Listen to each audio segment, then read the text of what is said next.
Total war is warfare that includes any and all civilian-associated resources and infrastructure as legitimate military targets, mobilizes all of the resources of society to fight the war, and gives priority to warfare over non-combatant needs. The American English Dictionary defines total war as war that is unrestricted in terms of the weapons used, the territory or combatants involved, or the objectives pursued, especially one in which the laws of war are disregarded.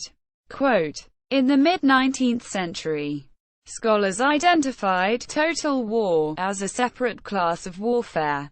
In a total war, to an extent inapplicable to less total conflicts, the differentiation between combatants and non-combatants diminishes and even sometimes vanishes entirely, as opposing sides can consider nearly every human resource, even that of non-combatants, as part of the war effort.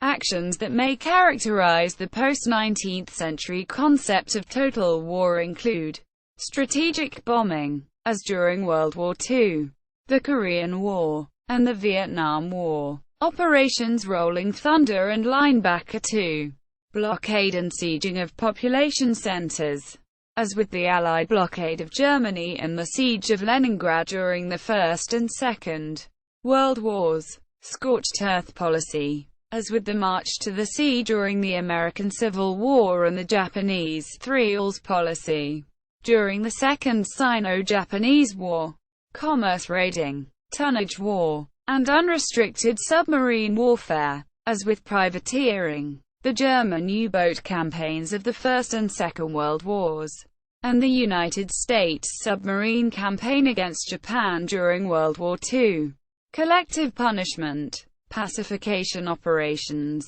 and reprisals against populations deemed hostile, as with the execution and deportation of suspected communists following the fall of the 1871 Paris Commune, a German reprisal policy targeting resistance movements, insurgents, and untermenschen such as in France, e.g., Maé massacre, and Poland during World War II.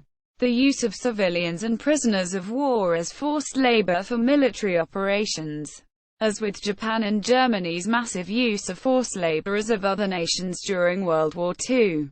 See slavery in Japan and forced labor under German rule during World War II. Giving no quarter, i.e., take no prisoners, as with Hitler's commando order during World War II, or the Ordinance of No Quarter to the Irish of 1644. Etymology. One can trace back the phrase to the publication in 1935 of the World War I memoir of German General Erich Ludendorff, Der Totale Krieg, The Total War. Some authors extend the concept back as far as classic work of Karl von Clausewitz on war, as Absoluter Krieg. However, different authors interpret the relevant passages in diverging ways. Total war also describes the French guerre à outrance during the Franco-Prussian War. During the American Civil War, Union General William Tecumseh Sherman stated that to win and end the war with fewest possible casualties, he must wage hard war, a synonym for total war, against not only enemy combatants but also enemy civilians on the home front who engaged in arms and food production for the war effort of the Confederacy. By destroying infrastructure vital to the Confederate war effort and striking a serious blow at civilian morale, he thought that it would seriously impair the ability of the Confederacy to continue resistance, and thus would turn its populace against the leadership. In his letter to his Chief of Staff, Union General Henry Halleck, on 24 December 1864 described that the Union was not only fighting hostile armies, but a hostile people, and must make old and young, rich and poor, feel the hard hand of war, as well as their organized armies. Defending Sherman's march to the sea, the operation that inflicted widespread destruction of infrastructure in Georgia, United States Air Force General Curtis LeMay updated the concept for the nuclear age. In 1949, he first proposed that a total war in the nuclear age would consist of delivering the entire nuclear arsenal in a single overwhelming blow, going as far as killing a nation. Early history. Utilizing every means available to destroy one's enemy in any of their interests is an obvious strategy, and even the most primitive forms of warfare give evidence of it. See the section into tribal warfare. The Late Bronze Age collapse saw methodical invasion and destruction of cities, populations, wealth and means of production by competing tribal groups, states and empires in the Eastern Mediterranean. Although cities had been sacked before, the systematic nature and scale of these campaigns stand out. During the Middle Ages, destruction under the Mongol Empire in the 13th century effectively exemplified total war. The military forces of Genghis Khan slaughtered whole populations and destroyed any city that resisted. As an aggressor nation, the ancient Mongols, no less than the modern Nazis, practiced total war against an enemy by organizing all available resources, including military personnel, non-combatant workers, intelligence, transport, money, and provisions. 18th and 19th centuries.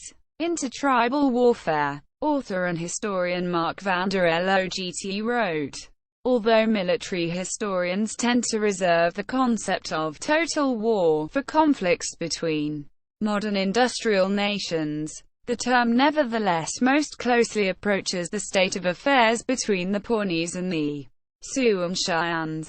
Both sides directed their actions, not solely against warrior combatants but against the people as a whole. Non-combatants were legitimate targets. Indeed, the taking of a scalp of a woman or child was considered honorable because it signified that the scalp taker had dared to enter the very heart of the enemy's territory.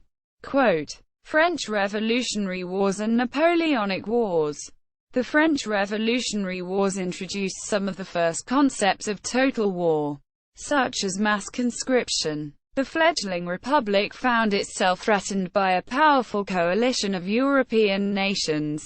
The only solution, in the eyes of the Jacobin government, was to pour the entire nation's resources into an unprecedented war effort. This was the advent of the levée en masse. The following decree of the National Convention on August 23, 1793 demonstrates the immensity of the French war effort. When the French frontline forces grew to some 800,000 with a total of 1.5 million in all services, the first time an army in excess of 1 million had been mobilized in Western history. From this moment until such time as its enemies shall have been driven from the soil of the Republic, all Frenchmen are in permanent requisition for the services of the armies. The young men shall fight. The married men shall forge arms and transport provisions. The women shall make tents and clothes and shall serve in the hospitals. The children shall turn old lint into linen. The old men shall betake themselves to the public squares in order to arouse the courage of the warriors and preach hatred of kings and the unity of the Republic. The wars merged into the Napoleonic Wars of the First French Empire from ca. 1803. Over the coming 2 decades of almost constant warfare, it is estimated that somewhere in the vicinity of 5 million died, probably about half of them civilians, and France alone counted nearly 1 million. By some sources in excess of 1 million deaths. In the Russian campaign of 1812, the Russians resorted to destroying infrastructure and agriculture in the retreat in order to hamper the French and strip them of adequate supplies. In the campaign of 1813, Allied forces in the German theatre alone amounted to nearly 1 million, whilst 2 years later in the 100 Days a French decree called for the total mobilization of some 2.5 million men, though at most a fifth of this was managed by the time of the French defeat at Waterloo. During the prolonged Peninsular War from 1808 to 1814, some 300,000 French troops were kept permanently occupied by, in addition to several 100,000 Spanish, Portuguese and British regulars, an enormous and sustained guerrilla insurgency. Ultimately, French deaths would amount to 300,000 in the Peninsular War alone. Taiping Rebellion. The Taiping Rebellion, 1850–1864, was one of the deadliest wars in history. About 20 million people died, many due to disease and famine. It followed the secession of the Taiping Heavenly Kingdom from the Qing Empire. Almost every citizen of the Heavenly Kingdom was given military training and conscripted into the army to fight against the imperial forces. American Civil War. During the American Civil War, Union Army General Philip Sheridan's stripping of the Shenandoah Valley, beginning on September 21, 1864 and continuing for 2 weeks, was considered total war. Its purpose was to eliminate food and supplies vital to the South's military operations, as well as to strike a blow at Southern civilian morale. Sheridan took the opportunity when he realized opposing forces had become too weak to resist his army. Union Army General William Tecumseh Sherman's march to the sea in November and December 1864 destroyed the resources required for the South to make war. General Ulysses S.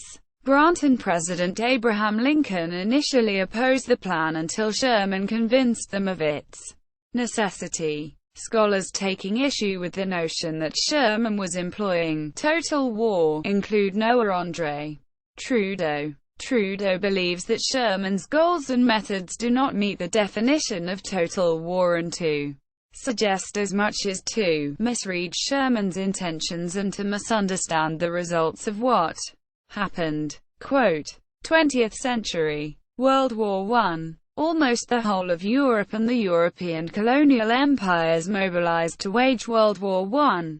Young men were removed from production jobs to serve in military roles, and were replaced on the production line by women. Rationing occurred on the home fronts. Bulgaria went so far as to mobilize a quarter of its population, or 800,000 people, a greater share of its population than any other country during the war. One of the features of total war in Britain was the use of government propaganda posters to divert all attention to the war on the home front. Posters were used to influence public opinion about what to eat and what occupations to take, and to change the attitude of support towards the war effort. Even the music hall was used as propaganda, with propaganda songs aimed at recruitment. After the failure of the Battle of Neuve Chapel, the large British offensive in March 1915, the British Commander-in-Chief Field Marshal John French blamed the lack of progress on insufficient and poor-quality artillery shells. This led to the shell crisis of 1915, which brought down both the Liberal government and premiership of H. Asquith. He formed a new coalition government dominated by Liberals and appointed David Lloyd George as Minister of Munitions. It was a recognition that the whole economy would have to be geared for war if the Allies were to prevail on the Western Front. As young men left the farms for the front, domestic food production in Britain and Germany fell. In Britain, the response was to import more food, which was done despite the German introduction of unrestricted submarine warfare, and to introduce rationing. The Royal Navy's blockade of German ports prevented Germany from importing food and hastened German capitulation by creating a food crisis in Germany. World War II. The Second World War was the quintessential total war of modernity. The level of national mobilization of resources on all sides of the conflict, the battle space being contested, the scale of the armies, navies, and air forces raised through conscription, the active targeting of non-combatants and non-combatant property, the general disregard for collateral damage, and the unrestricted aims of the belligerents marked total war on an unprecedented and unsurpassed multi-continental scale. Showa Japan. During the first part of the Showa era, the governments of Imperial Japan launched a string of policies to promote total war effort against China or Occidental powers and increase industrial production. Among these were the National Spiritual Mobilization Movement, the Imperial Rule Assistance Association. The National Mobilization Law had 50 clauses, which provided for government controls over civilian organizations, including labor unions, nationalization of strategic industries, price controls and rationing, and nationalize the news media. The laws gave the government the authority to use unlimited budgets to subsidize war production, and to compensate manufacturers for losses caused by wartime mobilization.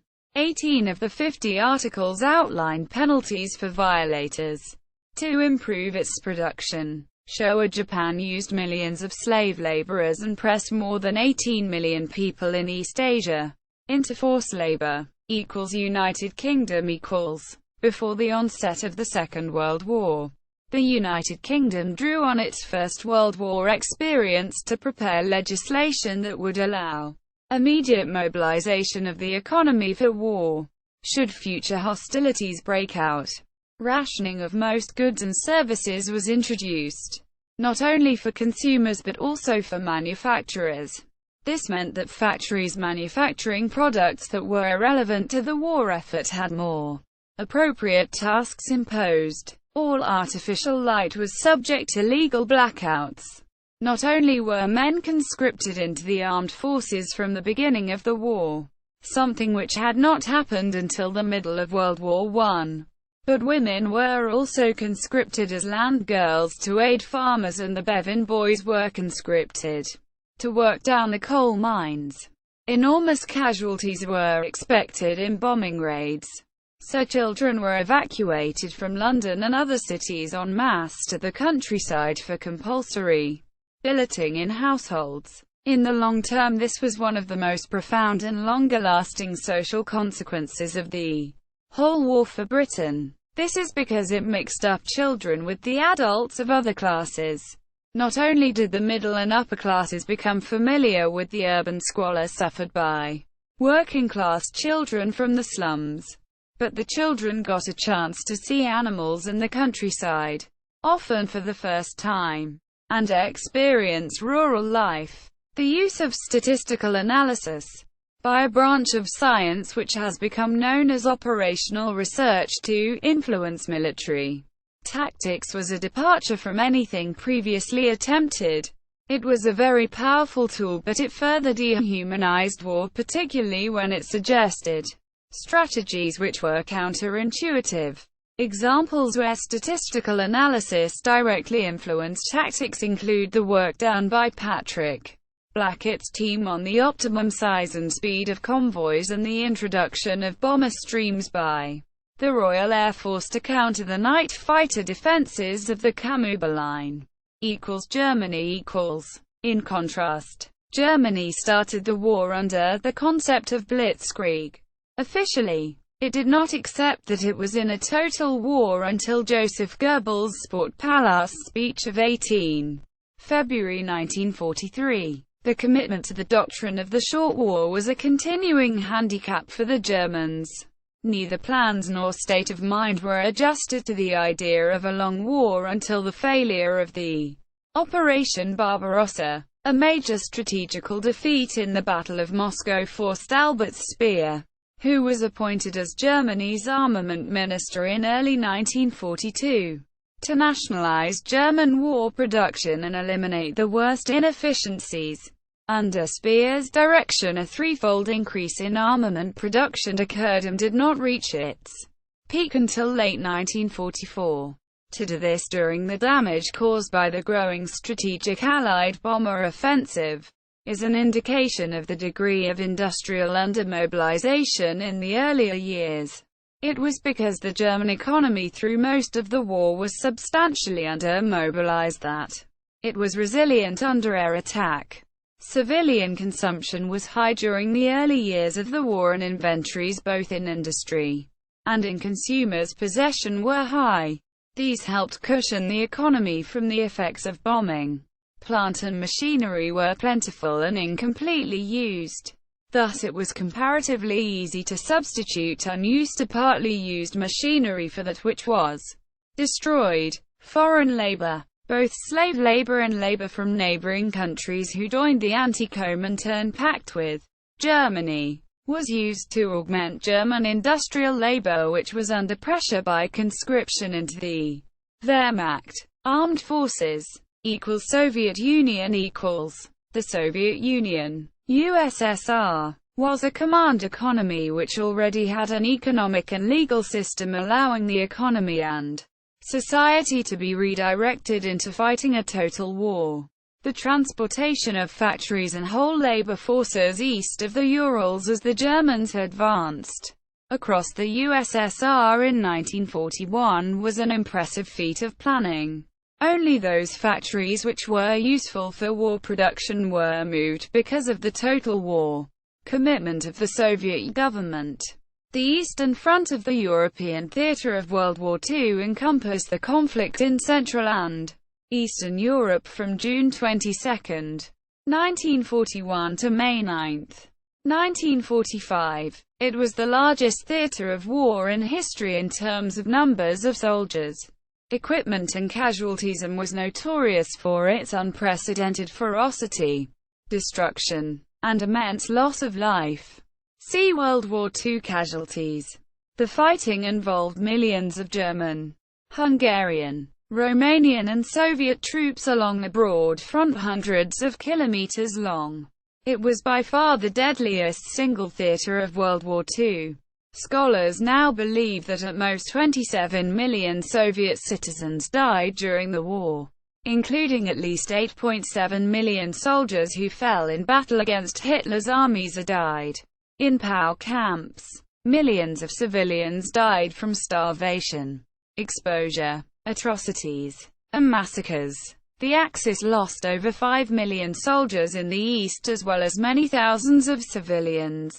During the Battle of Stalingrad, newly built T-34 tanks were driven, unpainted because of a paint shortage, from the factory floor straight to the front. This came to symbolize the USSR's commitment to the Great Patriotic War and demonstrated the government's total war policy to encourage the Soviet people to work harder. The communist government, controlled by Stalin, encouraged the people's love of the motherland and even allowed the reopening of Russian Orthodox churches as it was thought this would help the war effort. United States equals the United States underwent an unprecedented mobilization of national resources for the Second World War. Conditions in the United States were not as strained as they were in the United Kingdom or as desperate as they were in the Soviet Union. But the United States greatly curtailed nearly all non-essential activities in its prosecution of the Second World War and redirected nearly all available national resources to the conflict, including reaching the point of diminishing returns by late 1944, where the U.S. military was unable to find any more males of the correct military age to draft into service. The strategists of the U.S. military looked abroad at the storms brewing on the horizon in Europe and Asia, and began quietly making contingency plans as early as the mid-1930s. New weapons and weapons platforms were designed and made ready. Following the outbreak of war in Europe and the ongoing aggression in Asia, efforts were stepped up significantly. The collapse of France and the airborne aggression directed at Great Britain unsettled the Americans, who had close relations with both nations, and a peacetime draft was instituted, along with Lend-Lease programs to aid the British, and covert aid was passed to the Chinese as well. American public opinion was still opposed to involvement in the problems of Europe and Asia. However, in 1941, The Soviet Union became the latest nation to be invaded, and the U.S. gave her aid as well. American ships began defending aid convoys to the Allied nations against submarine attacks, and a total trade embargo against the Empire of Japan was instituted to deny its military the raw materials its factories and military forces required to continue its offensive actions in China. In late 1941, Japan's army-dominated government decided to seize by military force the strategic resources of Southeast Asia and Indonesia, since the Western powers would not give Japan these goods by trade. Planning for this action included surprise attacks on American and British forces in Hong Kong, the Philippines, Malaya, and the U.S. naval base and warships at Pearl Harbor. In response to these attacks, the U.K. and U.S. declared war on the Empire of Japan the next day. Nazi Germany declared war on the U.S. a few days later. Along with Fascist Italy, the U.S. found itself fully involved in a Second World War. As the United States began to gear up for a major war, information and propaganda efforts were set in motion. Civilians, including children, were encouraged to take part in fat, grease, and scrap metal collection drives. Many factories making non-essential goods retooled for war production. Levels of industrial productivity previously unheard of were attained during the war. Multi-thousand-ton convoy ships were routinely built in a month and a half, and tanks poured out of the former automobile factories. Within a few years of the U.S. entry into the Second World War, nearly every man fit for service, between 18 and 30, had been conscripted into the military for the duration of the conflict, and unprecedented numbers of women took up jobs previously held by them. Strict systems of rationing of consumer staples were introduced to redirect productive capacity to war needs. Previously untouched sections of the nation mobilized for the war effort. Academics became technocrats. Homemakers became bomb makers. Massive numbers of women worked in heavy industry during the war. Union leaders and businessmen became commanders in the massive armies of production. The great scientific communities of the United States were mobilized as never before, and mathematicians, doctors, engineers, and chemists turned their minds to the problems ahead of them.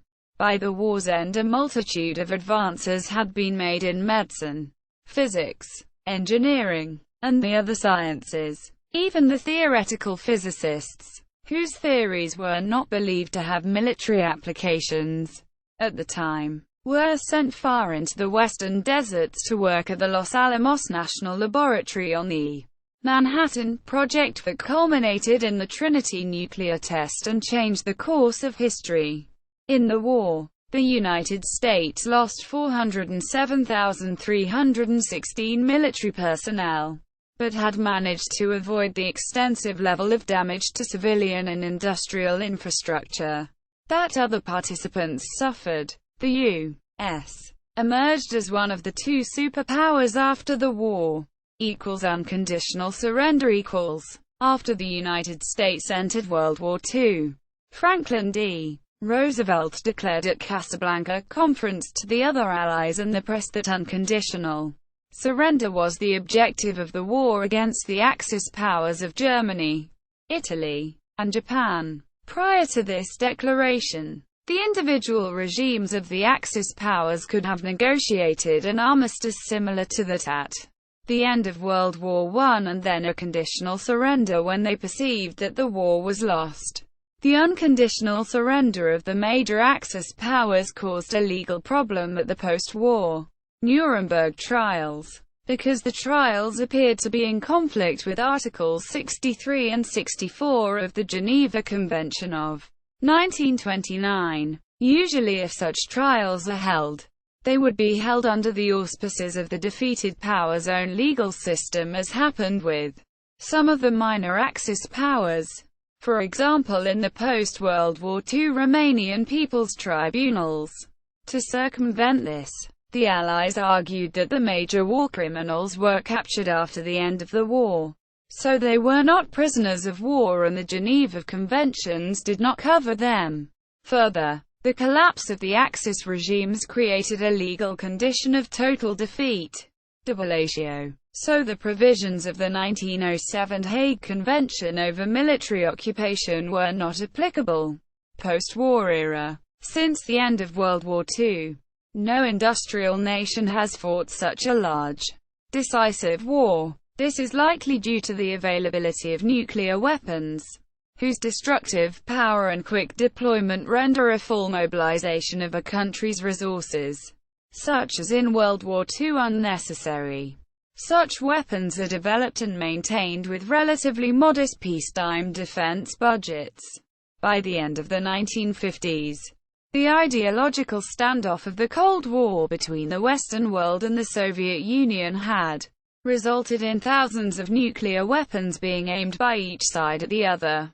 Strategically, the equal balance of destructive power possessed by each side's situation came to be known as mutually assured destruction, MAD, considering that a nuclear attack by one superpower would result in nuclear counter-strike by the other. This would result in hundreds of millions of deaths in a world where, in words widely attributed to Nikita Khrushchev, the living will envy the dead. During the Cold War, the two superpowers sought to avoid open conflict between the respective forces, as both sides recognized that such a clash could very easily escalate and quickly involve nuclear weapons. Instead, the superpowers fought each other through their involvement in proxy wars, military buildups, and diplomatic standoffs. In the case of proxy wars, each superpower supported its respective allies in conflicts with forces aligned with the other superpower, such as in the Vietnam War and the Soviet invasion of Afghanistan. See also. Notes.